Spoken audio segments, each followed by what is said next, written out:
Expressed during the related show are those of the show personalities and guest alone, and not those of Vic Canellis Media Group, its parent, affiliates, or stations. VCMG Live is not responsible for any content, information, or opinions expressed. User bears full responsibility for their reliance on such content, information, or opinions. Welcome to Age Well Together, proudly presented by Sunscape Boca Raton. Step into a world of care, connection, and cherished moments. We invite you and your loved ones to embark on a journey where each show is crafted with comfort, compassion, and exceptional care. Join the conversation that enhances the richness of this new chapter in life. For more information, contact Sunscape Boca at 561-680-3600 and let us help you embrace the beauty of aging well together. Welcome, welcome, welcome. Welcome to Age Well Together, presented by Sunscape of Boca Raton, the new assisted and memory care community that opened up on Boca Rio Road. I'm Lori Rolat. I'm the Director of Community Relations at Sunscape.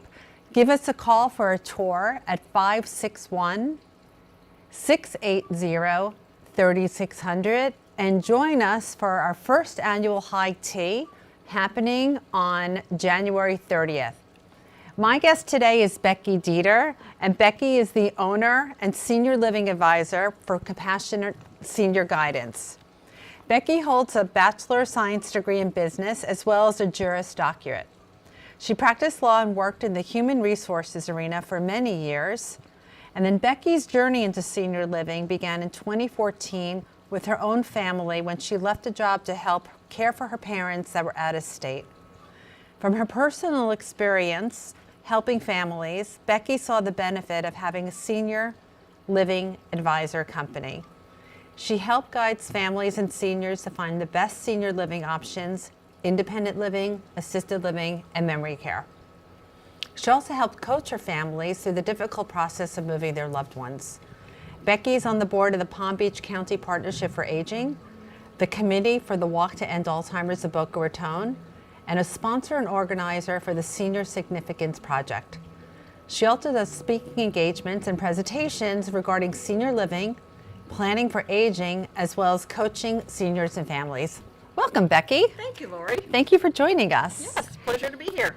So I know that we said that you got into this in 2014 after you had your law degree, but tell us just a little bit more about that transition, because it's a big jump from law to senior living. Definitely, it's a big shift, and really it was about helping my parents and seeing that we don't know anything about this when we get thrown into the senior arena. We have our jobs, we know our job, but then all of a sudden we're thrown into this as adult children trying to help our parents. I had no idea what I was doing and was working with hospice and home care and powers of attorney and bringing in aides, and all the while thinking, wow, I wish I had somebody to help me because I don't know what I'm doing. I had the same experience. The reason how I got into this was back in 2006, my then 98 grandmother, completely independent, fell and broke her hip. And then we were told one thing, which wasn't the case, and we had to do all this research. If you don't know assisted livings exist, if it's not in your world, you don't know. So when you throw it into it, you don't have the choices, which is why it's important for family to know what their options are. Right. And that's where it's a senior living advisor, that's how I came into that, was being able to help families navigate that. Information is power, right? So it's all about giving families the information they need to be able to make a good decision for their loved one or help their loved one make a good decision. So what is a senior living advisor? A senior living advisor, I describe it as like a realtor for senior living. All right, it's an easy way to describe it to people. So we work in the arena of independent living, assisted living, and memory care. So we spend time with the family, getting to know them, understanding what are the care needs, what's important to them, what are their hobbies, most importantly, what is their budget, so that we're not having people look at places, fall in love, and they can't afford it, right? Yeah. So really trying to understand what they're looking for, then come up with a short list of communities in the area and send them information on that. And then we set up tours. I go on the tours with them and make sure they're getting the information they need. Because as you know, when families come in and maybe it's the first time they've toured, they don't even know what questions to ask. They don't know what they don't know. It's definitely helped to have an advocate. Right. So there are the 3 levels of living, the independent, assisted, and memory care. Talk to me more about, or tell our viewers, the difference between all 3, because when you hear independent living, I don't think people realize there's still some services involved in regards to having an easier way to have a day, although that independent part is a very big thing. People feel that assisted living is taboo, and nowadays it's not so much. Right. So one thing that's important, particularly in Florida, because we have so many 55 plus communities, right? So what's the difference between a 55 plus and an independent living? So in independent living, you're receiving services, as you said. So you have usually 2 meals a day, a breakfast and usually dinner or choice of dinner or lunch. You're receiving housekeeping once a week. There's activities. There is transportation within a 10-mile radius usually, to stores, to banks, to activities, and then there's activities going on. So the socialization aspects a lot of times is why somebody's going to look to move to independent living as opposed to 55 plus, where yes, there may be a clubhouse, but people are a little more isolated where they live. Exactly. They actually don't have those services that are inside the same community/building. Exactly. To make it easier to get from your apartment to the dining room or to your apartment down to a lecture or the movie theater. Right. And it's all included in the rent. So utilities and housekeeping and all those things I listed are all included in the rent, so you're not paying all these separate bills for things. So assisted living has all those same things.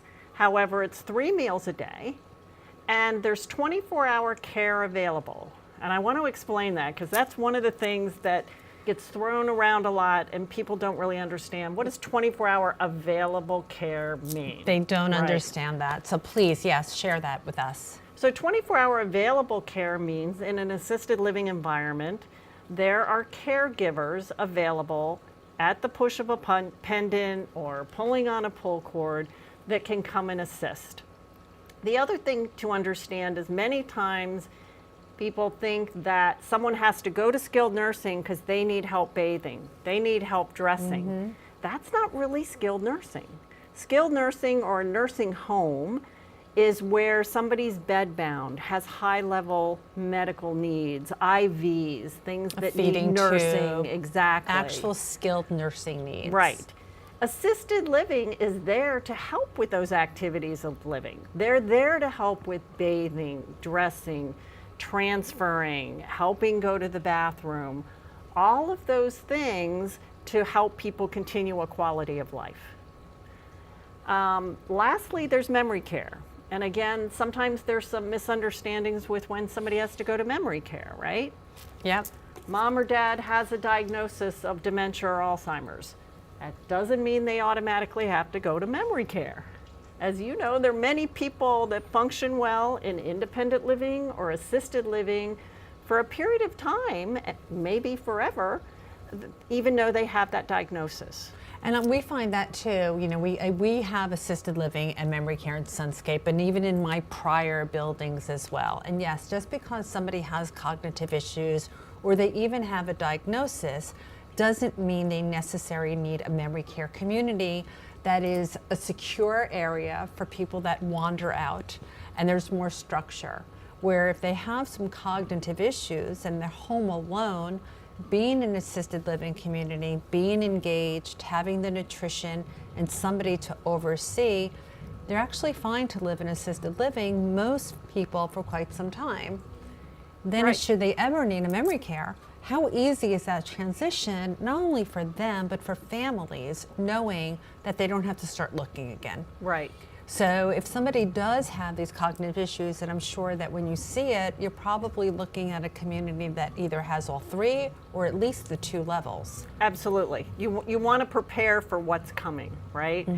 And in memory care, we're looking at folks that, to your point about being secured, that are a wander risk, that we're afraid are going to walk out and get lost, or have behaviors that are better managed by folks that are trained to help people with cognitive challenges.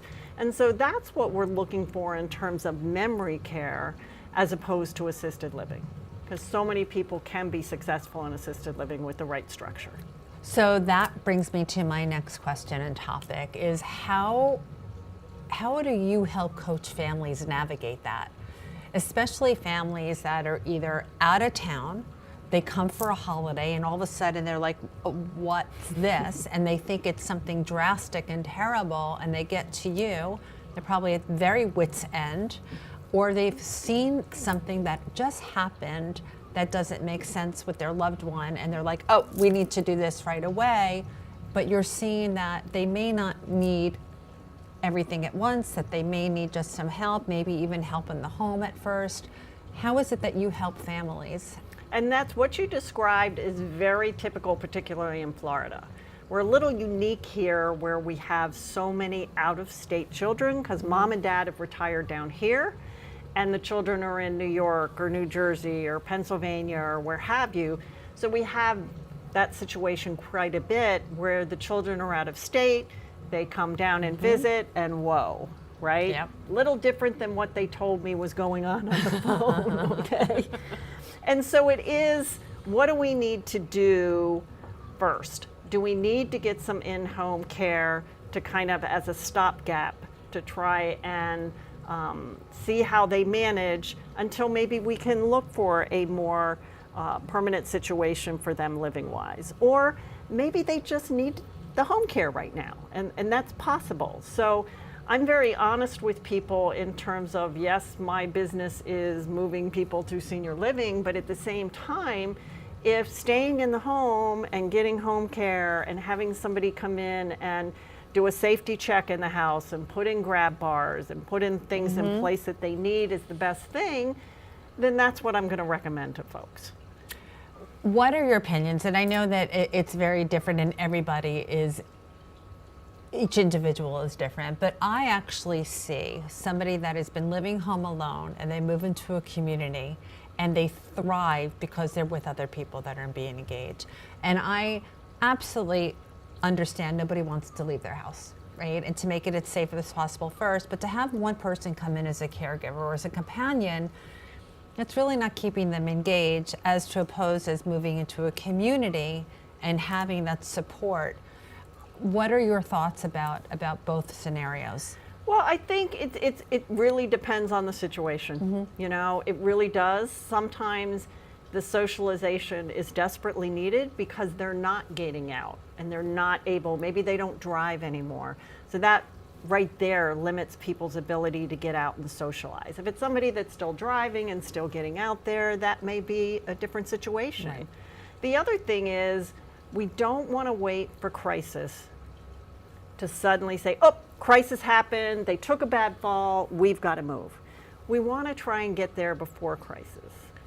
And today I came across something with a couple, and one of the coaching styles that I use with couples is I want them to think about moving as a couple. You don't have to wait till one spouse dies to move.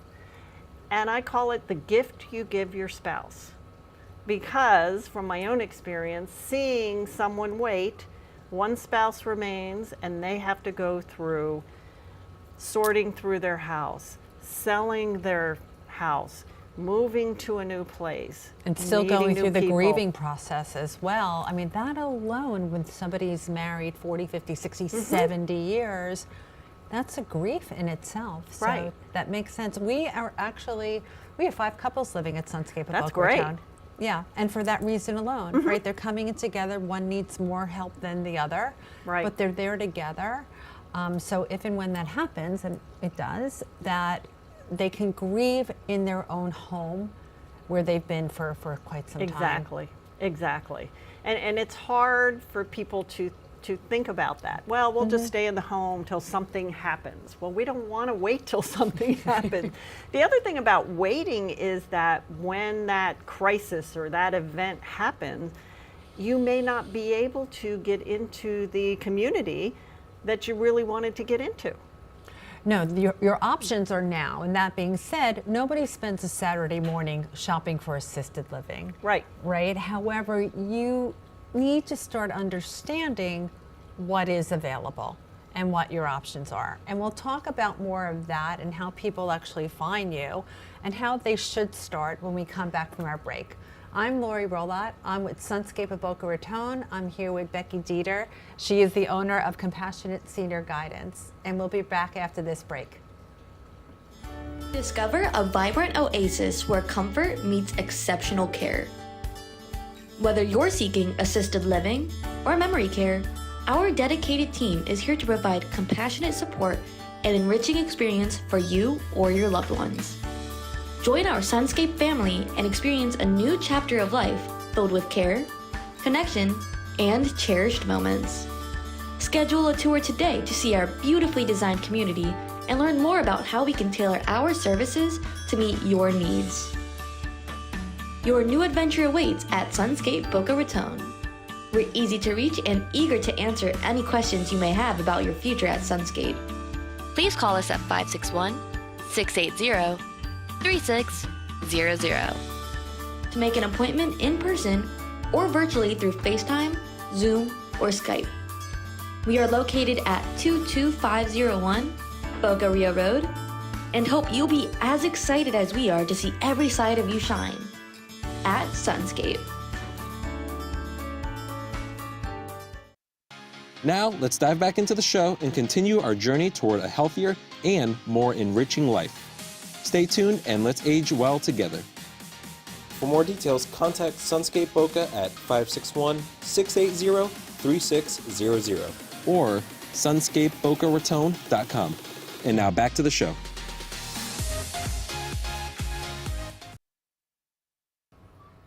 Welcome back to Age Well Together, sponsored by Sunscape of Boca Raton. I'm Lori Rolat. I'm the Director of Community Relations at Sunscape of Boca. We are the new assisted and memory care community opened on Boca Rio Road. You can call us and reach us for a tour at 561-680-3600 and check us out at sunscapebocaraton.com. Also want to invite you to our first annual high tea that we're having. It'll be held at Sunscape. We are sponsoring our first high tea on January 30th at 3 p.m. Come and share laughs, memories, high tea, and traditional finger foods. Dress your best and enjoy the first sponsored high tea at Sunscape of Boca Raton. Once again, you can reach us at 561-680-3600.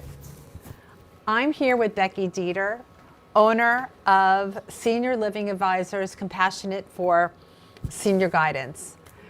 Becky is on a few committees, the Partnership for the Aging, the Walk to End Alzheimer's for Boca Raton, as well as the Senior Significance Project.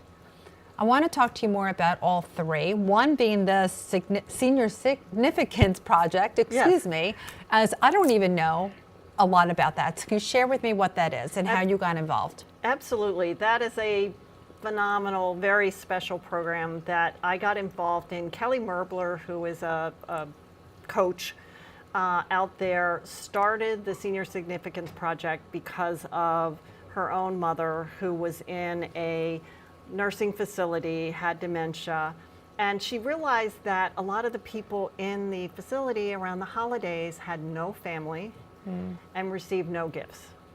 Oh, and it heartbreaking. broke her heart, absolutely. So she created this project, and what we do, I'm a sponsor of the project and help support her with it. And what we do is we get a list from a couple of skilled nursing facilities. We also this year worked with Alzheimer's Community Care, and we come up with a wish list for all of the residents, as well as what are things that they can use in activities, paints, poster boards, games, things like that. We put it on Amazon. People can go in and purchase, and all the gifts get shipped to Kelly, and her family puts them all together, and then we go deliver them, sing songs, hang out with the residents, and bring them all gifts. Like happy Santas. Exactly. Oh, that's exactly. wonderful. Yes. How long have you been involved in that? I've been involved in it, I believe this was my 4th year. Wow. Yeah. And I hate to ask this question, I don't want to know the answer, but has it grown with the need? Yes. Okay. And we, luckily, as it's grown with the need, we've grown. Kelly has a group, Coffee with Kelly. She has a lot of people that go on Zoom with her on that, are involved. I, pass the information along to people that want to get involved in it. And we have more and more people now that are saying, hey, Becky, when's the Senior Significance Project? How can we, purchase? Because it makes it easy for people to help. Of course. Is it just during the holidays, or is this something that is open, it's just during the holidays at this time? At this time, Okay. but we have talked about Just doing it looking throughout at- the year. Exactly. How can people get involved? Well, right now, I would say watch for social media. Okay. Because we put it out there on LinkedIn, on Facebook. Kelly's very good. I mean, Kelly Merbler's the star of the whole program. Okay. And watch for us to promote it out on social media. Oh, what a wonderful project. It And is. something that we'll talk about because we'll want to get involved as well, personally and with the community too. Yeah. If people are just, at certain ages, or they're in nursing homes, and if they don't have families or any Right. friends that we were just talking about, if you're alone and you're an older adult or a senior and you're alone, it's a terrible feeling. Oh, yeah. And it brings out one woman, we got her a CD, and come to find out she was a former opera singer. So they pop in the CD, and this woman starts singing opera. Oh, it just my brought goodness. tears to your eyes. It was amazing, and wasn't real verbal otherwise, but started singing this just beautiful, wonderful opera music. That's beautiful. Keep your eyes out for social media for that. It's Kelly Merbler. Tell me more about the Partnership for the Aging, because we'll talk about the last that you and I are both involved in. But the Partnership for the Aging is what? The Partnership for Aging is a Palm Beach County networking group, but it's a little different than your average networking groups. It brings together people that work in the senior communities. So people like myself, people like you working in communities, home health companies, realtor. But the big difference is that membership fees go towards grants that we provide to nonprofits that help with seniors. Such as? We gave a grant this year to a senior line dancing program. Ah, what fun. We did a Alzheimer's community care, Volin Center, which is an adult day program. That's here in Boca and Palmetto. They're absolutely wonderful. Exactly. So organizations, we do ones that help feed seniors. So every year we have people that can apply for grants, and then we have a committee, and we want to make sure that they are really connected to seniors, because that's what our group is all about. And then we'll provide grants to, based on funds that we have, we'll provide grants to those nonprofits. So do you have to be involved in any sort of a senior group or job or anything to become a member? And what are the membership dues, and how does that work? And how often do you meet? Not necessarily, but most people have some type of connection to seniors, because that is really the focus, because we're helping seniors. So for example, there will be real estate agents that are senior real estate certified, the SRES. The specialists. Exactly. We have senior move managers in there. So it does tend to be senior focused. Okay. And there are various levels of membership depending on whether you're a solo individual, up to if you have a company and you want to have a couple people on it. We meet once a month. And right now we're up in West Palm Beach at Kaiser University. and we meet the second Friday of the month. Okay, well, that's good to know for anybody that is interested. It's Partner of the Aging, and that's in Palm Beach County. And then the last that you are involved in is the Walk to End Alzheimer's, as well as I am with BOCA. That walk happens every November. Look for more information on Walk to End Alzheimer's, boca.com. Becky and I are both on the volunteer committee. And I want to thank you, Becky, for joining me. Thank you It's been wonderful for having me. having you. This is Lori Rolat with Age Well Together, sponsored by Sunscape of Boca Raton. And you can reach us to schedule a tour at 561-680-3600. Have a good night. Thank you. Thank you. Thank you for joining us today on Age Well Together, brought to you by Sunscape Boca Raton. We've delved into the essential topics that matter to families as their loved ones step into the next chapter of life within a secure, picturesque, and engaging living community. Take the next step towards a vibrant and fulfilling life. Until next time, stay tuned and age well together.